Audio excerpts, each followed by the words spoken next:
ফুরসত অবসর নেই বিপণী বিতানগুলোতে। শেষ রমজানে সমাগম বেড়েছে পোশাকের দোকানে। নিউ মার্কেটের তথ্য জানাতে সেখান থেকে আমাদের সঙ্গে যুক্ত হয়েছেন সহকর্মী জাবেদ আব্দুল্লাহ। জাবেদ, জানাবেন চলতি মৌসুমে বিক্রয় লক্ষ্যমাত্রা পূরণ হয়েছে কিনা, বিক্রেতারা কি বলছেন, ক্রেতারা পোশাকের দর ডিজাইনে সন্তুষ্ট কিনা?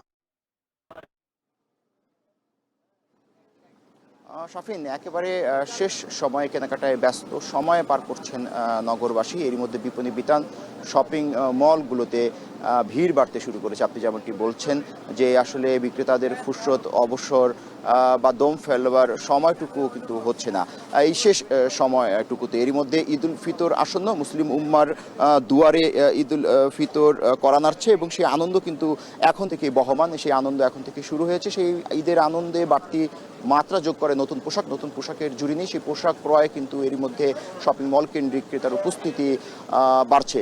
বিক্রেতারা আমাদের সঙ্গে আগ্রহ ভরে কথা বলেছেন। তারা বলেছেন যে এইবার নানা কারণে বিক্রি কিছুটা কম। মূলত 10 দিনের যে ছুটি ছিল সেই ছুটিতে নগরবাসী বাড়ির পানে ছুটে না গেলেও কেনাকাটা তারা কম করেছেন। অর্থাৎ তাদের যে ফর্দ ছিল তাদের সেই ফর্দে তারা নিজেরাই কাটছাট করেছেন এবং কেনাকাটায় অতিরিক্ত ব্যয় তারা সচেতন হয়েছেন বলে কিন্তু বিক্রেতারা আমাদেরকে বিষয়টি নিশ্চিত করেছেন। ক্রেতারা কেউ কেউ বলেছেন যে পোশাক উৎপাদনে বাংলাদেশ বেশ সমাদৃত, বাংলাদেশের পোশাকের সুনাম রয়েছে।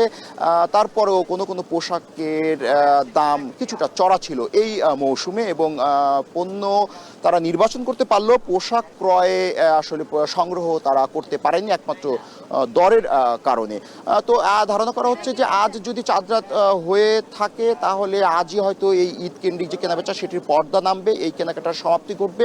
এছাড়া যদি একটু বাড়তি তথ্য দিতে চাই শাপিন, সেটি হলো যে কোনো কোনো পোশাক বিক্রেতা আমাদেরকে জানিয়েছেন যে আজকের দিনটিকে ঘিরে তারা 50% পর্যন্ত পোশাক বিক্রয়ে ছাড়ের ব্যবস্থা রেখেছেন। অর্থাৎ পোশাক বিক্রি যেহেতু একটু কমে গেছে তাই কোনো কোনো বিক্রেতা তাদের সব ধরনের পোশাকে 50% পর্যন্ত ছাড় দিয়ে যাচ্ছেন। এছাড়া কিন্তু শপিং মল বিপণী বিতান কেন্দ্রিক কিন্তু হাজার কোটি টাকা লেনদেন হচ্ছে, তা তো আমরা জানি।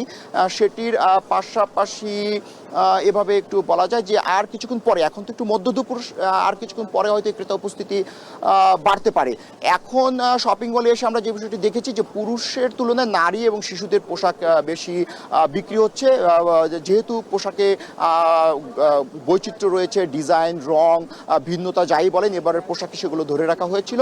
সেই দিক থেকে মূলত ধারণা করা যায় যে এবারের পোশাক বেশ গুণগত মান ছিল শপিং মলগুলোতে এবং সেই পোশাক সংগ্রহে ক্রেতাদের মধ্যে এক ধরনের উচ্ছ্বাস, আগ্রহ আমরা দেখেছি। তো এই ছিল আমার কাছে নিউ মার্কেট থেকে সবশেষ তথ্য।